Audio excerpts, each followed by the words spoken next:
Bienvenidos a MediaMorfosis. ¿Qué es MediaMorfosis? Un foro internacional de medios en transformación. Profesionales de todo el mundo nos encontramos para tratar de entender hacia dónde van los medios con tantos cambios tecnológicos.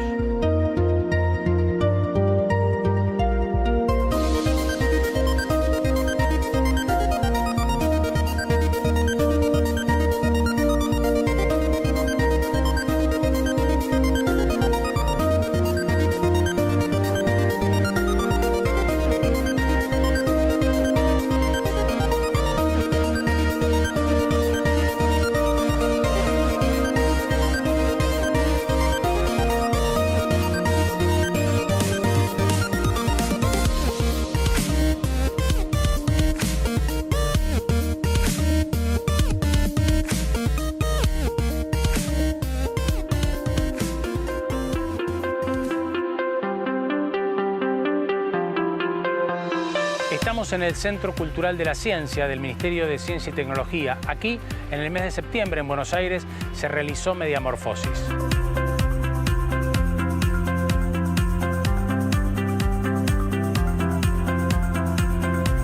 En Buenos Aires, Montevideo, San Pablo, Medellín y próximamente en toda la región nos encontramos profesionales de medios de todo el mundo para tratar de entender cómo las nuevas tecnologías están impactando en las narrativas, en el negocio, en nuestro trabajo, en el trabajo de quienes hacemos los medios de comunicación.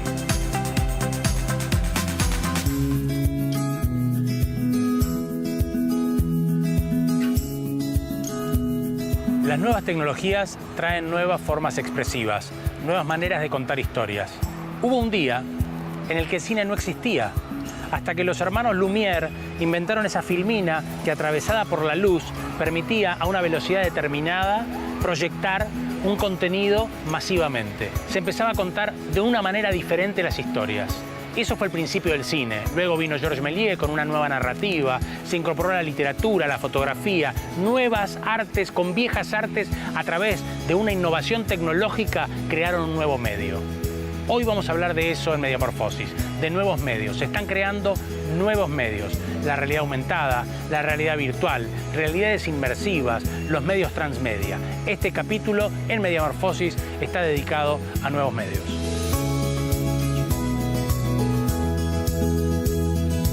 One of the most important things about transmedia is that it's multiple media. It's many different media coming together. This industry is changing so rapidly, so you really have to keep on learning and learning. My first time in South America, my first time getting to know this culture, and it's really impressive the work that have been done around. The creative opportunity today is to design what the future will look like. Evidentemente la tecnología permite un tipo de transformación inédita y que creo que en ese sentido está recién avisorándose hacia dónde esto se dirige.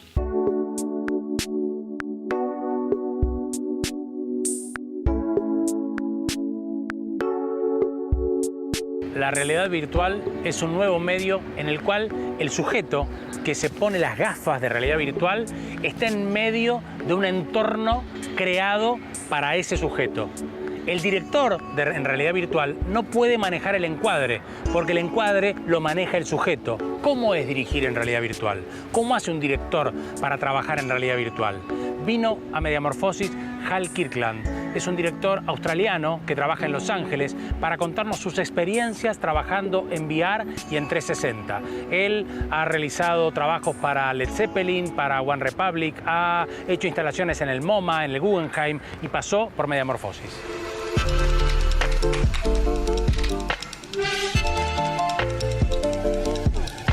So I've been working in VR for the last 2 years, and I've made a bunch of different films. One, a music video for an American band called One Republic. I found this place, and it was these, I had these two areas, and this was like a really interesting space because even though I was trying to figure it out, it gave me this like sort of wonderful thing where part of the story was happening there, the street was here, and then another part of the story was here, which meant that I could tell the story in one room and there was nothing else to look at. And then I go outside, you can look at whatever you want. and then you go back inside the room and there's just this story to follow. I worked on an idea that told a love story from this boy and girl, because the music was called Kids and was about sort of embracing sort of that childhood side of, you know, or remembering what it was like to be a kid. And so the camera moves from the boy's room outside of his room, across the street and into the girl's room, and sort of in this place in Mexico City. And then the camera goes back and forth, sort of goes between these rooms in a single 4-minute long single take. And there's over 100 people choreographed 4 minutes of action. And yeah, it was a really challenging project, but it really, the band really loved it. The band was super supportive. And yeah, I think it really sort of changed the game for how people thought about 360, because they were very much used to someone putting a camera down and great, we'll see what's around us. And this was moving the camera in a way that we hadn't seen before, and yeah, but it was just made possible by a really good team and the band support.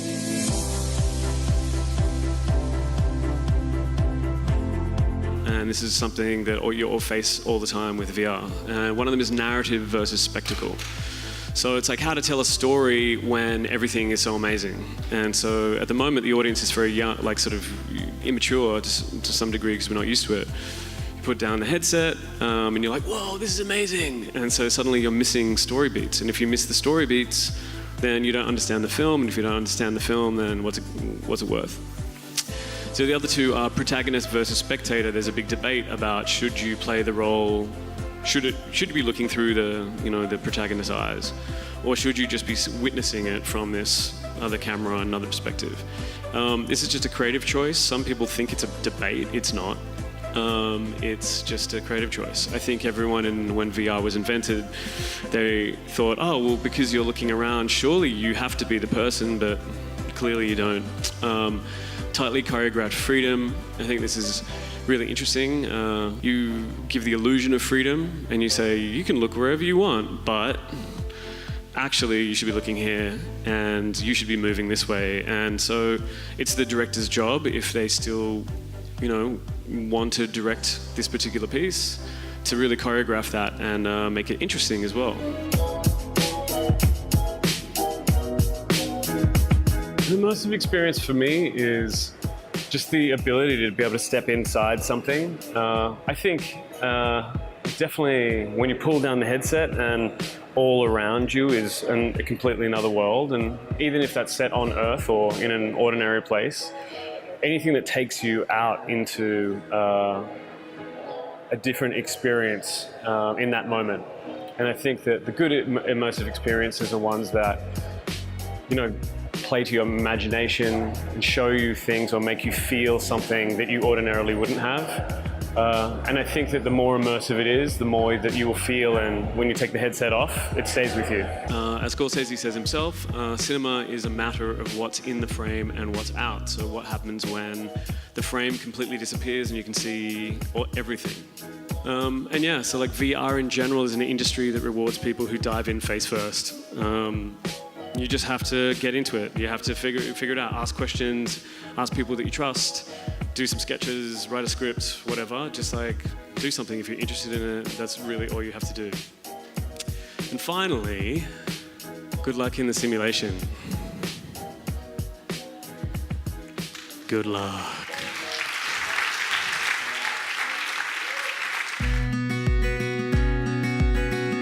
Spencer Hunt es un futurista táctico norteamericano. Vive en Los Ángeles y trabajó durante muchos años en Paramount, en Sony, y actualmente acaba de terminar una gestión en Skydance Interactive, una productora independiente de las más importantes de Hollywood, donde crea contenidos interactivos para las grandes películas de esa productora. Spencer Hunt tiene una particular mirada sobre la realidad aumentada. Para él, el tercer ojo del que habla la filosofía oriental hace miles de años está directamente vinculado con esta nueva tecnología. Para él, lo que sigue en los próximos años es la revolución de la realidad aumentada.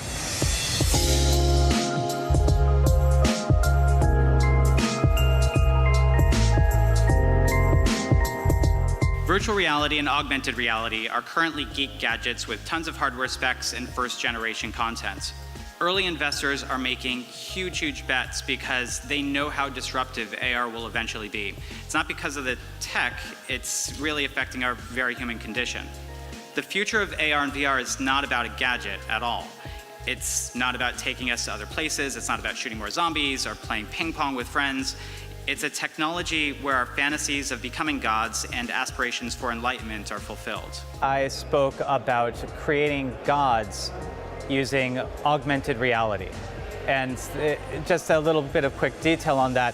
By creating gods, I mean the technology that we will eventually wear in our glasses will give us the power of gods and spiritual enlightenment by all of the sensation that we'll be able to perceive and share between us because of these glasses that not only are screens, but also cameras. This is one of my favorite quotes that I found. The third eye is a natural part of every person. One way to think of it is as a meta-organ that consists of your mind and all of your senses working together as a larger, more powerful sensory organ. The third eye is a very clever bit of natural evolution that allows you to see the patterns in your life. Even more amazing, your third eye can reveal these patterns to you by overlaying this information on top of your other senses. Our eyes only see what they are designed to see, light. What our third eye does is process information and then overlay that information over our other senses. If we didn't know any better, this quote could be advertising the next generation of AR glasses. Our third eye is truly opened when this wearable camera is combined with a display, GPS, cloud AI, and biometric sensors. Let's take a look at a video called Hyperreality by Keiichi Matsuda. This is an incredible vision for what an AR future could be like.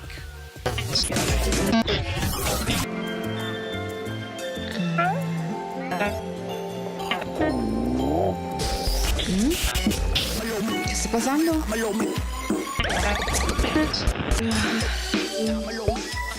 Buen día, Emilio. ¿Qué puedo hacer por usted? Yo no soy Emilio, yo soy Juliana Restrepo. Por favor, espere. Hola, Juliana Restrepo. ¿Qué está pasando? Tranquila, todo está bien. Parece que alguien está intentando vulnerar su cuenta. Por favor, espere mientras reinicio su dispositivo.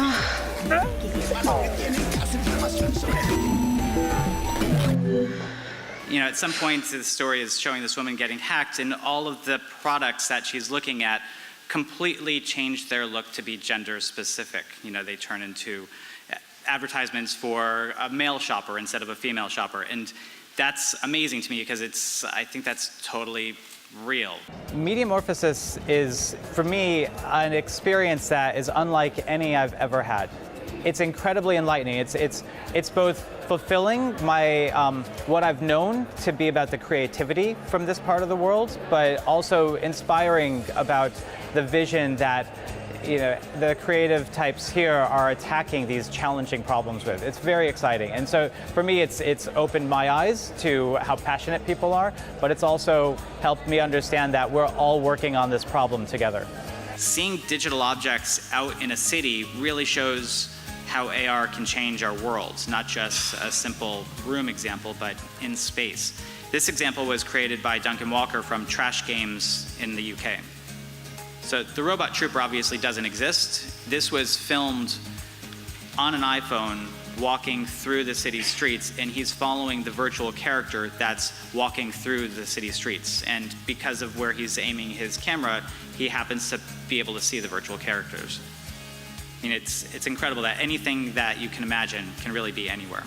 My talk is speaking in some big ideas about the future might be, and when I get into some details, it can be very noisy and a very ugly future. If you're into just natural beauty, having glasses that show other graphics and other noises, it just gets ugly. And for me, that is also the greatest opportunity. Because it's not built yet, the creative opportunity today is to design what the future will look like.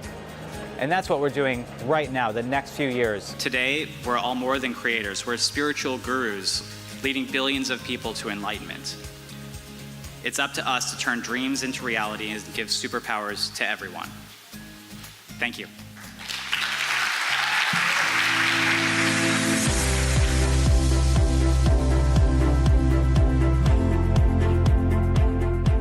Naomi Roth viene de Francia, es antropóloga y periodista y se especializa en tratar de entender cómo la realidad virtual impacta en la vida real de las personas.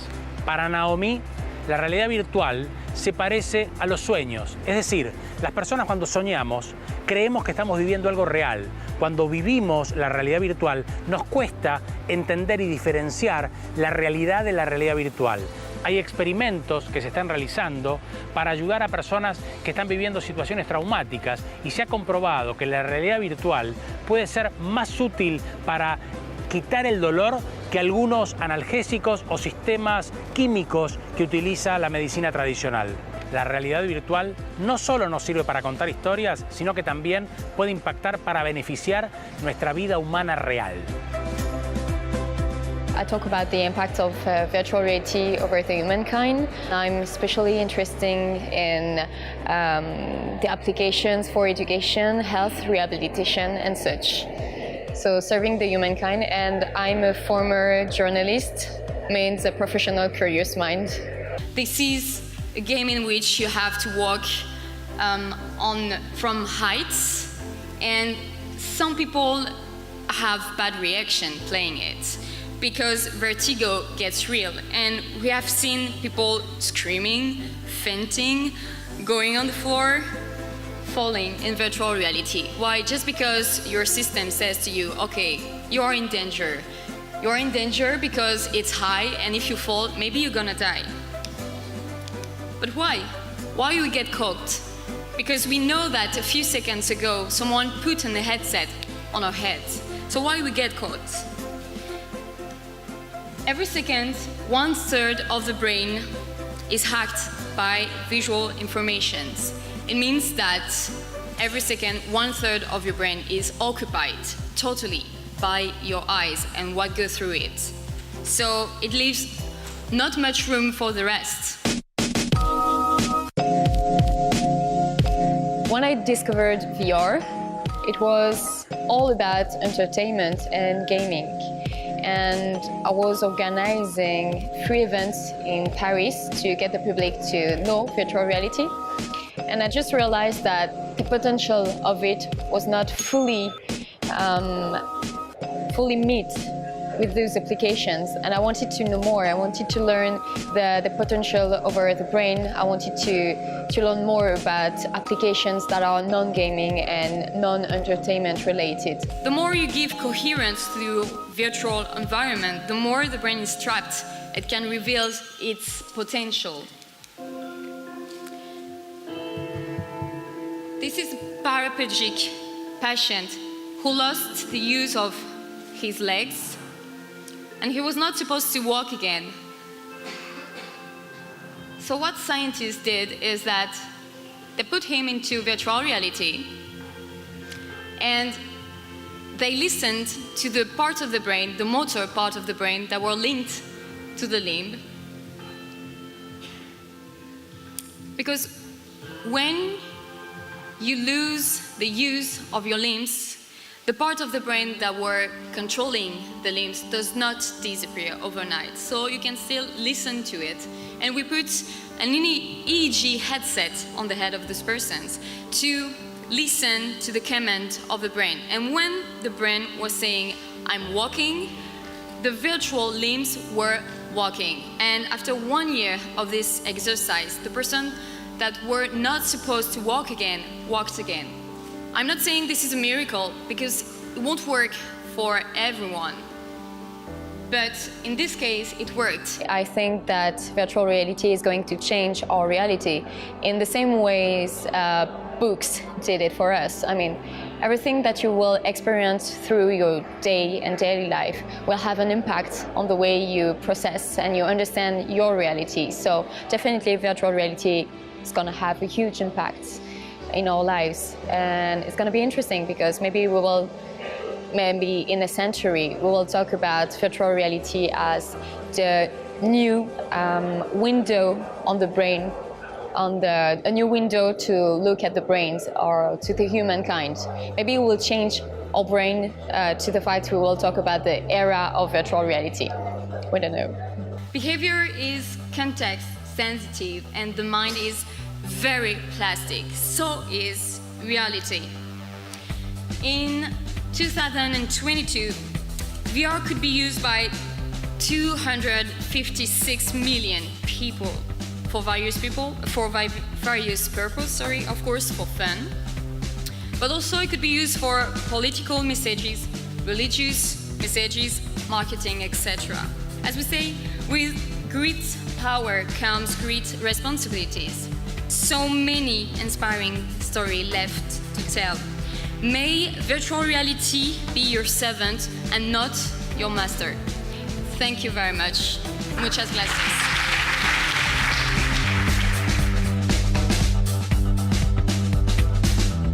En las siguientes actualizaciones en iOS, la realidad aumentada va a estar incorporada.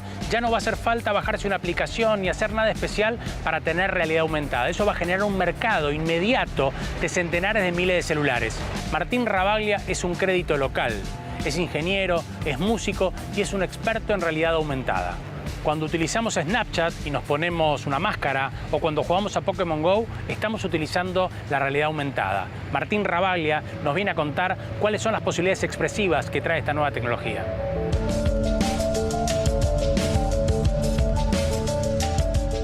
Siempre tenemos que encontrar la forma de contar nuestras historias. No importa lo que pase, no importa si nos atrasamos, no importa si no sabemos usar la tecnología, no importa. Tenemos que llegar hasta el final. Entonces nada, es una cuestión de animarse. Y es una cuestión de integrarnos a la vida de nuestras audiencias. El desafío de construir experiencias en realidad aumentada no depende mucho de la tecnología, sino depende más de qué historia querés contar y qué le querés hacer vivir a la audiencia.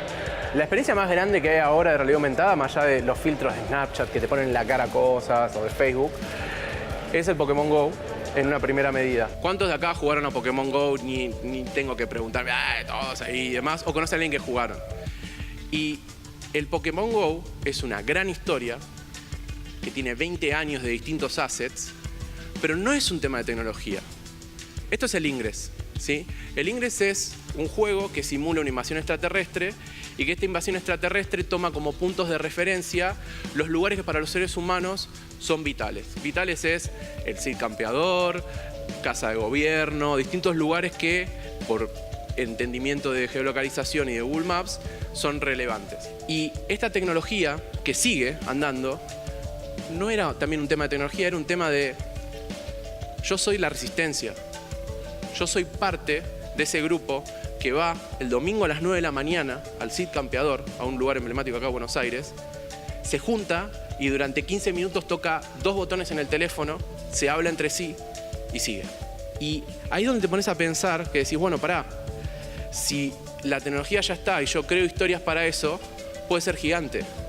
Y el rol que tomamos, ¿sí? Si somos Gandalf, si somos Legolas, si somos el dragón, es lo importante en esto. O sea, ¿qué es lo que yo voy a ver? ¿Quién soy o qué hay en esa historia? ¿Y por qué esa historia se va a multiplicar por todos los lugares donde yo esté? ¿Qué es lo que le pasó al Pokémon Go? Básicamente, realidad aumentada es, vos tenés una ventana que entiende qué es lo que está pasando a tu alrededor y que te agrega cosas. En este caso, la ventana puede ser un micrófono. Vos te pones un micrófono, un auricular y empezás a escuchar cosas que quizá no están ahí. Lo que nosotros pensamos es que tiene que haber como una llave. Vos tenés que tener un entendimiento con la audiencia en la cual diseñes una llave para entrar a ese lugar. Entonces, lo primero que hay que hacer es elegir cómo va a entrar la persona, ¿sí? Esta llave, ¿cómo va a funcionar? Y contrariamente a lo que todos piensan, el sonido es una llave muy importante. Si bien todos estamos acostumbrados a ver experiencias en las cuales visualmente, como les mostré todas yo, entras al mundo de realidad aumentada, vos podés también trabajar con el sonido. Yo acá tengo una aplicación hecha por Hans Zimmer para Inception, también hay una para Batman, en la cual Hans se ocupa de tratar de decorar nuestro ambiente como si estuviésemos en la película. ¿Qué quiere decir esto? Uno va en el subterráneo, hora pico, escucha los ruidos y demás, y la aplicación, si uno tiene los auriculares puestos, toma el sonido, lo mezcla, lo pone al revés, lo pone con eco, le mezcla unas cuerdas del momento más de tensión de Batman, y uno de repente está en Batman. Y te va transformando esa experiencia del momento. El otro input que nosotros podemos tomar es imágenes. El espacio donde uno se mueve y entender la geolocalización, entender exactamente dónde estás. Y lo principal de estas tres cosas es tomar posesión de algo que ya existe y romperlo. La realidad aumentada puede agregarte, a partir del entendimiento del lugar donde estás, distintas cosas. Puede darte información, puede darte personajes, puede darte cosas que van pasando. Y lo que haces es, a partir de una llave, puede ser un dispositivo, un micrófono, lo que sea, empezás a ver otro tipo de cosas. Y estas cosas están generadas por un mundo computacional. Pero vos no dejás de estar en este plano. Vos siempre ves el espacio que te rodea, ves las cosas que hay cerca, y ahí se van posicionando cada uno de estos distintos aspectos que tenemos. Cuando vos ya decís, bueno, mi historia viene por este lado, ya la tengo como identificar, ya sé cuáles son las llaves, ya sé que la puedo multiplicar y demás, hay tres valores más que son los más difíciles de lograr. El primero, multiplicar la historia, ¿sí? ¿Cómo yo puedo hacer para que esa historia que yo sé que ocurre en este espacio de esta forma, si yo la traslado a otro espacio, no sea exactamente igual? Y eso es lo que no estamos acostumbrados a hacer. No estamos acostumbrados a escribir historias que se multipliquen. Estamos acostumbrados a escribir una historia que pasa en un lugar. Lo otro es transformarla. Si bien nuestras historias tienen un sustento, no necesariamente van a ser exactamente igual cada vez que se ejecuten. Y eso también es difícil, pensar en distintos finales. Y lo último, hacer el template. Cuando digo hacer el template es hacer un patrón que nos diga cómo empiezan, cómo continúan y cómo terminan. Sé que fueron un montón de cosas, pero los invito a romper las realidades y a encontrar todas estas historias. Porque ese es el lugar donde tenemos que hacer nosotros, lo que debemos encontrar nosotros, para poder empezar a aplicar estos experimentos de realidad aumentada en nuestros medios. Muchas gracias. Bravo, bravo, bravo. Gracias, Martín. Por favor. Podríamos decir que la virtualidad materializa un esquema histórico ancestral. La literatura también lo hacía. The thing that Transmedia gives me and allows me, it's that if I'm in love in a book, this book doesn't end when I close it down.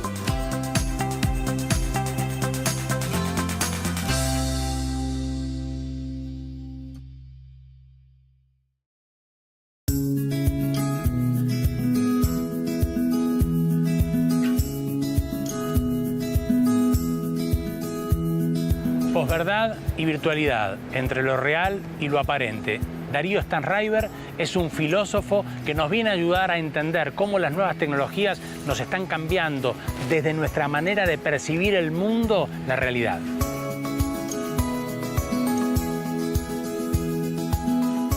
Hay una película que tiene más de 15, 20 años, que en un momento tiene este diálogo, no sé si lo reconocen. Dos personas llegan y ven una situación así como de ruinas, una imagen absolutamente devastadora. Y entonces uno de los protagonistas le dice al otro, pero entonces ¿esto no es real? Y su compañero le contesta, ¿qué es lo real? ¿De qué modo definirías real? Si te refieres a lo que puedes sentir, a lo que puedes oler, a lo que puedes saborear y ver, entonces el término real son señales eléctricas interpretadas por tu cerebro. Este es el mundo que tú conoces. El mundo tal como era a finales del siglo XX. Ahora solo existe como parte de una simulación interactiva neural que llamamos Matrix. Has vivido en un mundo imaginario, Neo. Este es el mundo como es en la actualidad. Y le tira una frase tremenda. Bienvenidos al desierto de lo real, le dice. Una película emblemática que plantea el conflicto entre lo real y lo aparente. Matrix plantea una dicotomía, que en este caso tambalea, porque lo que está diciendo Morfeo es que lo real es un desierto.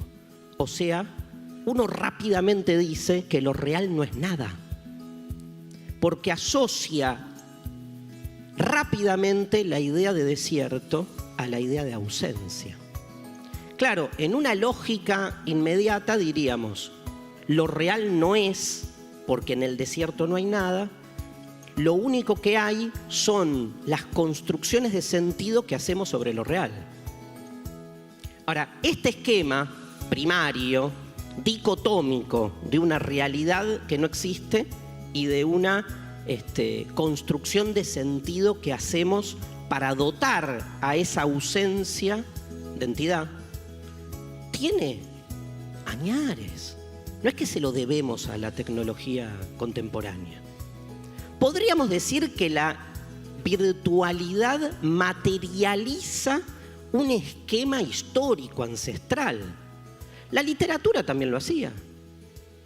Y también despertaba zonas de construcción de sentido.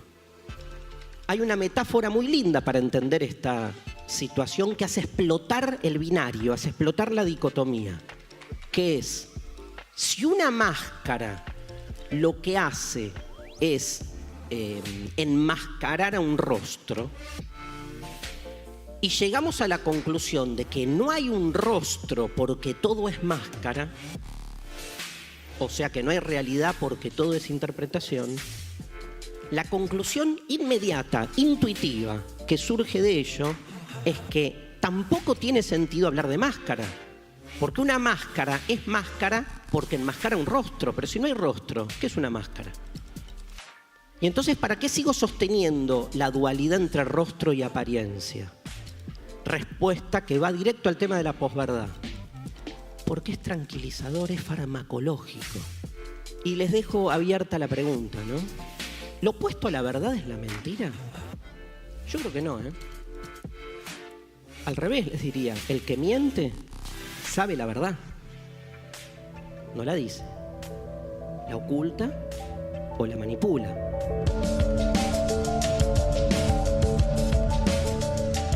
Es cierto, y termino con esto, que la realidad es absolutamente abierta a la interpretación que querramos dar de ella.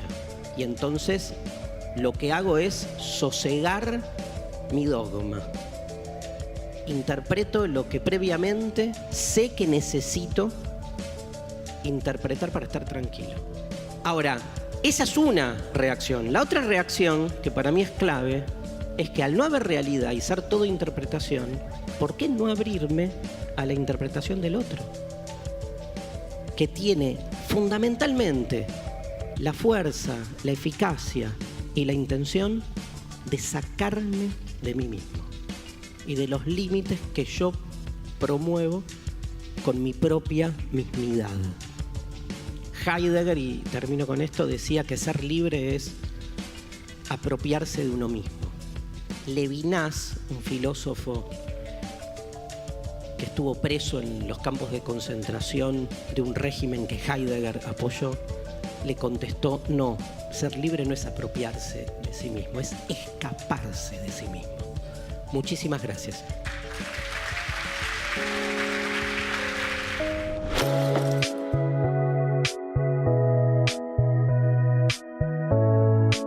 Las narrativas transmedia son una nueva forma de contar historias. Ya no pensamos un guión para una sola plataforma, sino que pensamos en qué diferentes plataformas voy a ir contando qué parte de cada historia.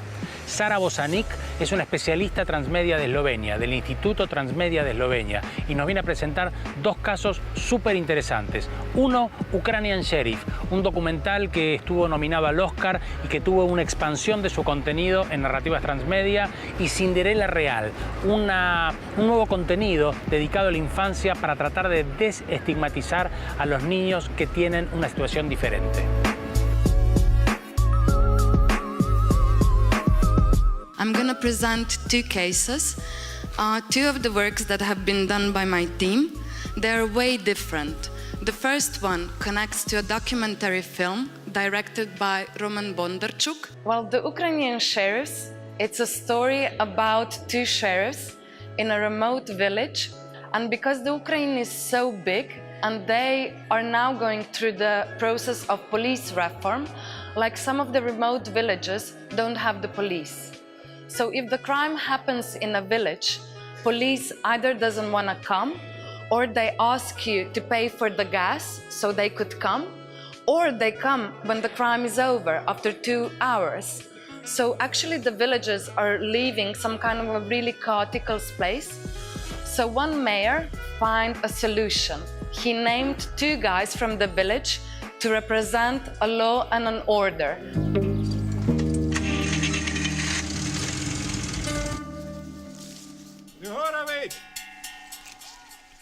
Документы ему отдайте и все. А кто будет за дверь вставлять? Так, Григорий, все, мы среди полюбовно все. Что, петь будем? Да, конечно. Давай! So what we did, we designed a strategy, a transmedia strategy that would support to the local people and the local community so they could see this case of the major in other villages and maybe implement this kind of method and solve the problem of police in this way. So we designed like several tools which would support our strategy locally and internationally. So we were targeting like the people with human social interest to prolong the story and the experience. And at the end, when we designed the strategy, we were notified that we are in the race for Oscar. We didn't get further, but our strategy had to change completely. This is the project that teaches children on destigmatize the stigma. And it uses a variety of mediums. It uses TV series, it uses educational apps, RA/VR exhibition and web as a space of communication and a dialogue. We notice we cannot change the system as designers, but we can reply as one who can work on the prevention. So we said, okay, if you look at the education, how the kids are educated, like the stories stigmatize. Like I as a girl was born and taught on the Cinderella, which at the end teaches me to wait in a castle for a prince to be saved. So do we really want to do that? So what we did, we used the familiar narrative of the story and integrated the topic of stigma inside of it. So in our first story, our Cinda didn't have a leg, and her only intention to come to the dance was to dance, not to marry a prince. The thing that transmedia gives me and allows me is that if I'm in love in a book, this book doesn't end when I close it down, but it allows me to go deeper into the story, and it doesn't end. Because you can drive a user from a book to another place to examine characters or to go deeper into the narratives. We're still in the process of development. These are just the sketches of characters of the process we want to use. We asked a lot of the kindergartens to do the workshops for us, to donate us the drawings so we could use them in the environment. But then we got further, like we couldn't use just one, so we said, okay, we really want children to feel this participatory action. So we take eye from one picture and then the hair from the other, etc. So we are designing an app which gives to the user the main character without a leg. So the challenge of this app is to draw a perfect leg. So once a child draws a leg, you either receive a clip from the animation where Cinda is baking pancakes, but she falls. But if you manage to draw a perfect leg, you are awarded with a dance. And if you ask us, why do we do it? It's because one, no, just living is not enough. One must have sunshine, freedom, and a little flower. And it's our flower that we wish to give to make the place healthier and to live better lives. Thank you.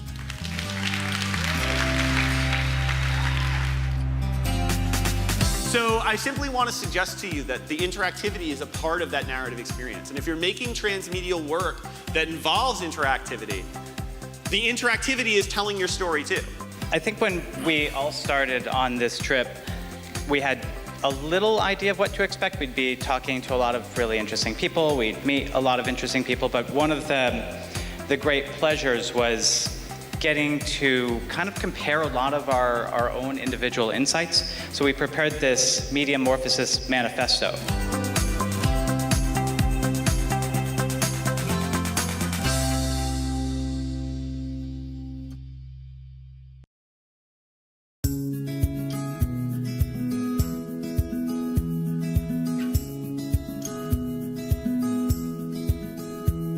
En los juegos hay formas de contar historias. Los niveles, las acciones, los comandos van ayudando a que dentro de los juegos haya narrativas. Un especialista en narrativas en juegos Vino desde Nueva York, él se llama Nick Fortugno y estuvo en MediaMorfosis. What I'd like to do is offer an idea, which is that when we think about storytelling in a transmedial way, and we start thinking about what it means when we talk about the interactive side of that, I want to suggest that there are other ways to tell stories than to listen to them, or to watch them, or to read them. My presentation was about the way that we can use interactivity and gameplay to tell stories. I think that in transmedial projects, we often have games and interactive components, but they're considered secondarily. And the interactivity usually isn't thought of as a form of narrative. And so what I wanted to do was give a framework for people who are working on transmedial projects to think about how interactivity itself can be part of a narrative experience. What would it mean if I made an interactive, or I made a game, or I made an experience that someone's going to play with that could tell my story as well as these other forms? And what I want to suggest is the methodology is different. You can do it, but it works differently. A lot of linear media, it's like a roller coaster, right? Like television and film, it's like a roller coaster. You sit down, you strap in, and then you kind of just go on a ride, right? So I don't really make any choices, and that's wonderful. Like I get wonderful narratives out of that, but I don't have any control over it. If you're going to tell story through play, you kind of have to think about how to build story through play. And thankfully, there's a theory that approaches this. It's a very well-known theory in game design. It's not well-known outside of it, and I want to introduce it to you all. It's called MDA. It's based on this kind of core idea that, like, MDA stands for mechanics, dynamics, and aesthetics. Mechanics are rules. It's like what you tell people to do. So at the start of a system, you sort of give them constraints, right? And we can think about, you know, different components of different games. So like the parameters of a field, or the traits of a Tetris shape, right? That gives me the space to interact. But once I have that space, then I create behaviors out of it. Those are dynamics, like what players do with rules. And so all of that is emergent. It just comes out of what people do. And we can, again, see that in lots of games. We see that in certain kinds of plays, in sports. We see that in, like, the idea of a Tetris. You know, lining up the pieces so a 4 will clear 4 rows. So you have rules. The rules incent certain kinds of behaviors. The behaviors lead to certain kinds of play. And this is where it gets interesting. Once you're behaving a certain way, you start to feel certain things, because your body's positioned a certain way, because you're engaged a certain way, because you're interacting a certain way. You're like doing something, and that's going to make you feel something. Rules create behavior, create emotion. Interactivity gives us a different kind of narrative experience. Like, imagine you were entering the house of a relative that you hadn't seen in a really long time. And you just look around the house to try to figure out who this person is. And there's pictures and books and objects, but you have to choose what to look at first, right? So maybe you go in and you see the picture of someone surfing. And you say, wow, my uncle was a surfer. I didn't know that. And that sense of discovery is something that linear media can't produce. So I simply want to suggest to you that the interactivity is a part of that narrative experience. And if you're making transmedial work that involves interactivity, the interactivity is telling your story too. It only doesn't if you choose to ignore it. And then it just tells whatever random story that interactivity tells. But design the interactivity to tell the story. And then the interactivity can tell the story as well as all of the other medias do. Thank you.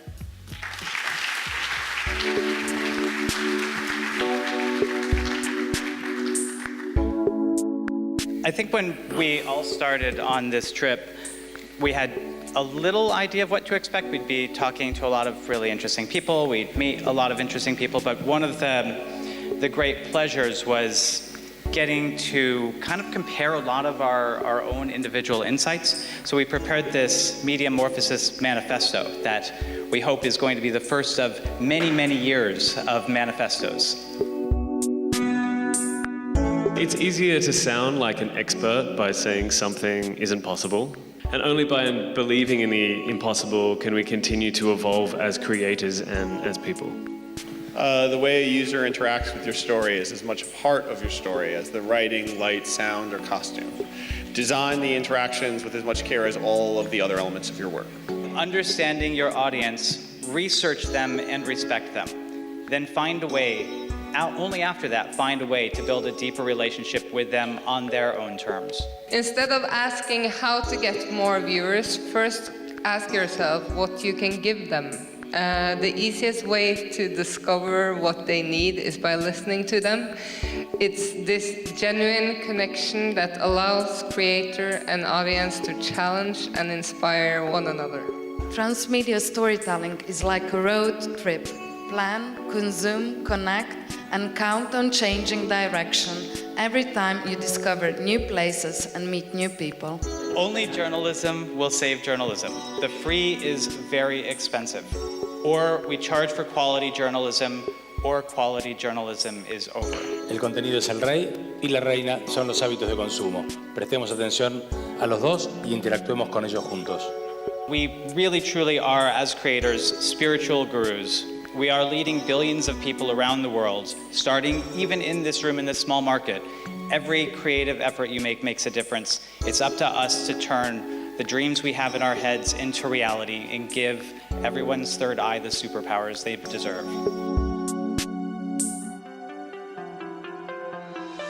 Como a principio de siglo, donde en las calles había autos mecánicos conviviendo con carruajes, con tracción a sangre, hoy nos encontramos en un mundo analógico y digital. Convivimos las dos tecnologías, pero en este mundo no hay reglas.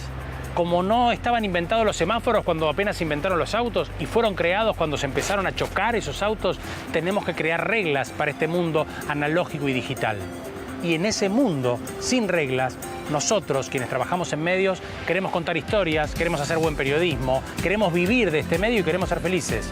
De eso se trata MediaMorfosis. En todo el mundo hay exploradores que sacan sus carabelas al mar a ver si del otro lado hay tierra. Esos exploradores, esas personas que están experimentando nuevos medios, vienen a MediaMorfosis para contarnos sus casos, para contarnos qué han descubierto, qué han encontrado, en qué han fallado, cómo se puede contar historias con las nuevas tecnologías.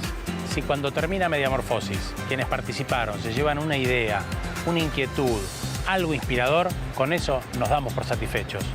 Los esperamos en el próximo MediaMorfosis.